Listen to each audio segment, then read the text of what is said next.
Hello everyone, welcome back to another Inside of Athene's Cult video. You guys requested it, so this time we're going to take a look around the building. We're going to take a look at all the floors of the building, we're going to show off some of the facilities, the workspaces, and the bedrooms. I'll also be answering a couple of viewer questions at the end of the video, so stick around for that, watch to the end. Remember to ask more comments in the comment section below. Yeah, and stay tuned for next time, because the next video I'll be making will be sort of like answering all of your questions in more in-depth detail, so look forward to that. But yeah, let's get into taking a look at the building and what's here and stuff, I guess.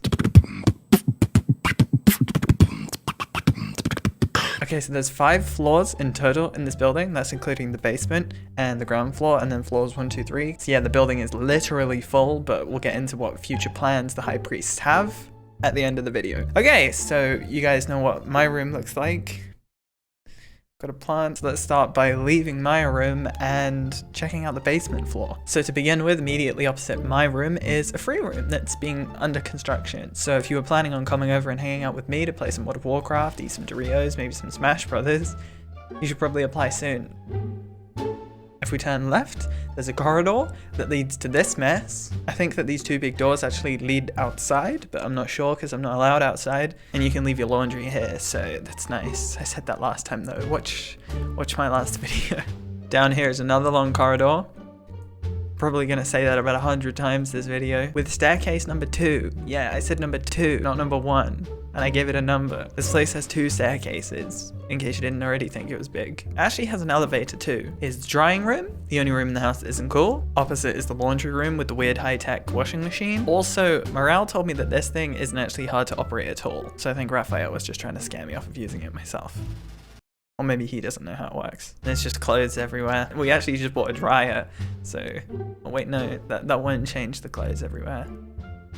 No, there's always going to be clothes everywhere. This is the workshop. This is the room that we use to craft things, like the food pegs, the washing pegs, enchanting tables, and redstone comparators. This room is mainly used by Theo and Raphael. Theo is a big fan of upcycling. So, for example, we have standing desks in the building. He recycled the old beds that we had that went like up and down because it's from an old folks home and they had to like go up and down and stuff. Yeah, it's not the noise that they made, but yeah. He took that mechanism and he used it to make standing desks, which, I mean, I didn't even know the word upcycling existed until I wrote this. Maybe I'll go more into that in another video if you're interested. We'll see. Now this is the basement shower, perhaps the worst looking but best performing thing in the entire compound, except for Barcia. Now when I say worst looking, I don't even mean it looks that bad, it looks fine to be honest. The other bathrooms are quite a bit nicer though, but when I say best performing, I really mean best performing. There are actually 3 other bathrooms in the building and they all work on the same water system. So if some motherfucker is having a shower above or below you, then it's cold shower time, boys. Now I don't actually mind cold showers so much, but I think there's some nice placebo in knowing you can turn the hot water on. Maybe it's a comfort or something, but when I say cold, I mean really cold. It kind of sucks. I had 1 shower in the bathroom upstairs. Never again. Either way, this shower is the best shower in the building, and I'm glad I live in the basement. Alright, now we have to make my way all the way back to my room, passing all of these bedrooms on the basement floor. I don't know how many we've seen already, I've already lost track. But in the building in total, there's something like 50 bedrooms, and there's 5 under construction. So we still have a long way to go. On the way back to my room, there's just trash everywhere. That's nice. This corridor has some more rooms that are under construction. I think one is going to be a bedroom, another one's a bathroom. I think they're building a server rack in one of them. Probably just to store all of the data that Clash of Streamers is gathering on you, right? At the end of the corridor are the boiled water jugs.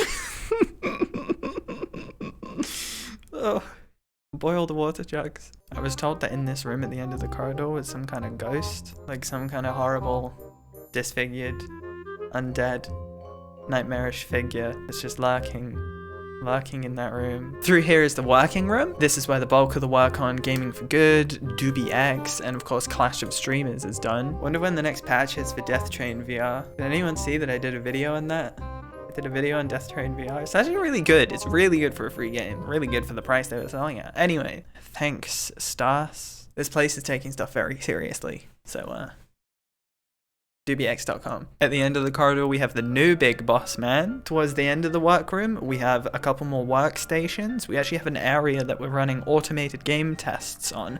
So Clash of Streamers will be like a lot of the QA tests can be automated, basically. It's really interesting. We have some conference rooms too. This is where people will, you know, have talks about new things they want to implement into the game or just how things are going. Yeah, I guess standard stuff going on in these rooms. Now we have to go all the way back to staircase 1 and upstairs to the ground floor. So this is like floor 2, right? So this time, let's start from the front door, just to make it a bit easier to wrap your head around. Or maybe harder, who knows?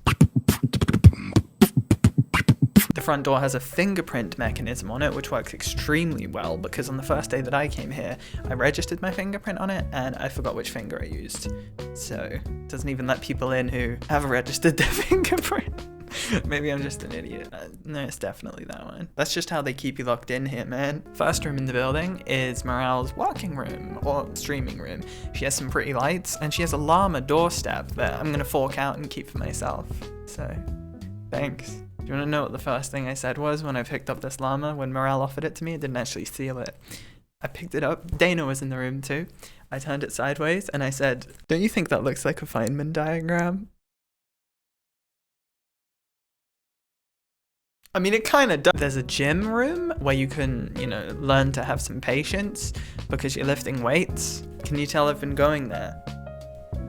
Can you tell I've been going to the gym? Someone forked out my muscles. Around the corner are some storage cupboards that you can totally steal stuff from if you find a use for it, or leave some worthless stuff in there for someone else. It's just a donation. Here's one of the biggest rooms in the house. Probably is the biggest room in the house, actually. The dining, eating.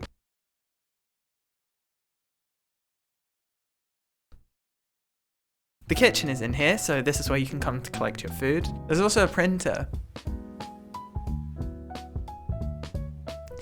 Nearly 70 people in the house, and this is all you could afford. You gotta help us out, guys. Donation link on the bottom of the screen. Here's the door to the girls' room. Luckily, most of the girls in the building are stored in that room, and it's clearly labeled so you don't accidentally go in there and, you know, get germs or something. This is where our good man Raphael works on PCs and other tech stuff. There's also some storage cupboards here with some mind control drugs. There's also some storage cupboards here with some nootropics and other supplements. And yeah, right at the back is the brainwashing room. And yeah, right at the back is the stream room. I don't know why that keeps happening. Weird. I know if you've watched the stream, you've probably always wondered what was behind that room with the Clash of Streamers logo on it. Like, what could be behind there? Because it's connected to the stream room, so it's got to be something really legit. It's just another bedroom. Here's our man Raphael's room, close to the entrance. He told me it was messy at first, but honestly, it's not as bad as some of the rooms. I mean, I have a plant on a chair. Could be worse. He has some of those plants in his room too, actually, and they're all over the building. I think they must have gotten bulk on a sale or something, or else someone accidentally put a 0 on the end of the order. I think it's because they produce the most oxygen or something. Oh yeah, that reminds me. We have these oxygen detector things. They like turn red if there's not enough oxygen in the room, so, you know, I mean, it's just something else, I guess. This is Bashir's room. Yeah. Bashir's room. Listen guys, we all know he has another secret room somewhere in the building with like a throne, you know, like 300. No matter what, I will follow him. He is my king. No question asked. We actually have a library / conference room by the stairs where most people will be Skyping their family or, you know, having important debates and conversations, that kind of stuff. There's a couple of toilets on every single floor by these stairs, by the way, so if you feel like you've been hodling it for too long, you can always, you know, this is where the money man works.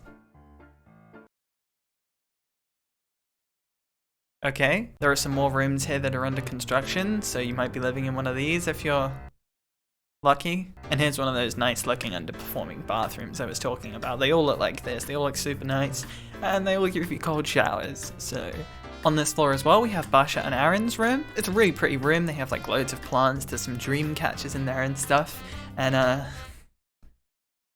okay, this is interesting. We have a balcony here. Yeah, I bet you didn't know that. There's a balcony here and there's another one above. Some people bring their family here to have conversations or chill out, or, you know, their girlfriends where they can hold hands and stuff, which is pretty disgusting, but to each their own. It looks pretty though. Thank God I filmed that before the storm. Alright, that's the basement and the ground floor pretty much covered. So now let's go up to the first floor. It's a European thing. It's fine. Up on the first floor is the control room, which I'm sure you've seen in some of the videos. It's basically just another room for working, coding, and playing Halo and that kind of stuff. More bedrooms, more corridors, some lovely mattresses, that's nice. Okay, now here's the money man's room, which is bigger than Bashir's because of all the money, right? So Reese and Dana's room is pretty nice. It's like really tall. It's got a lot in it. It looks really cozy, to be honest. Yeah, I think Dana and Reese, they both really like it here. So that's good. Some of these rooms can barely fit the bed. Sly Guy's original room was... He had a nice sink. So now let's go upstairs to the second, third, fourth. Let's go upstairs. Up here is a million more bedrooms and corridors. This entire building is like the House and Playable teaser. So far we've seen like 30 bedrooms, I think, so there's still like another 20 to go. This shower looks super nice, but it sucks. I think Morale probably has the prettiest like sign on her door outside, definitely. Just a very cozy room. It's small for 2 people, but I think I'd love to live in it. Like, as long as, you know, no one else is living in it at the same time. Right? Man, you have no idea how badly I had to censor that footage to hide like all the that she had in her room, but it's fine. Just a super nice bathroom too. Oh, the shower doesn't work actually. No, never mind, she doesn't. Okay, billion more rooms, billion more corridors. 3rd floor time. Now, all the way on the top floor, the 3rd floor, I guess, there's this nice storage room that's definitely going to end up being someone's bedroom. This corridor is terrifying. And here's Sly Guy's upgraded bedroom, so it's pretty nice. Even has a bathroom. So that's, you know, it's something. He actually even has one of the elevators immediately outside of his room, which is really useful in the universe where it works. Oh, right, yeah, and there's a ladder that goes to a super secret place. I will actually give 2 doobie to anyone in the comments who can guess where the ladder leads to. So, in total, this building has 5 floors, if you include the basement. There's 50 bedrooms, with another 5 under construction and plans to construct even more. So it's time to answer a few questions. Are you actually recording this right now? Who has the best room in the building? Most people say it's Reese and Dana's room. It's quite big and it's cozy. Honestly, my favorite room in the house is my own bedroom, but I think they put something in the water anyway, in my sink, so, you know, kind of bias. I think if I had to swap rooms with someone though, I would pick Morale, because her room is like super cozy. It's got a bathroom with a shower that, you know, it doesn't work, but it might soon. Yeah, I think that's a super cool room, especially if you're alone like me. Worst bedroom in the building? I mean, whoever applies last is probably gonna get the worst one. I don't think there's any rooms in the building that are like actually like trash. Yeah, I mean, some of them are small, but like, you're just gonna go to bed, so I mean, could be worse. I mean, Nolan and Ricardo used to sleep on the floor, right? How many rooms are left? I think there's actually none. Yeah. So, apply and buy purpose or something? I guess that's the moral of the story. You've seen basically the whole building now. You already know all the rhetoric if you listen to the real talks. Some people will be leaving who come over, so... You know, this is basically like... alarm bells ringing. This is it. This is like... I mean, not to FOMO, but this is kind of your last opportunity. Stay tuned for next time where I'll answer some of your questions. Well, all of your questions, I guess. Leave some more in the comments. I'll talk about it in the next video. Maybe if I get kicked out, you get my room. Man, you can't tell me that doesn't look like a Feynman diagram.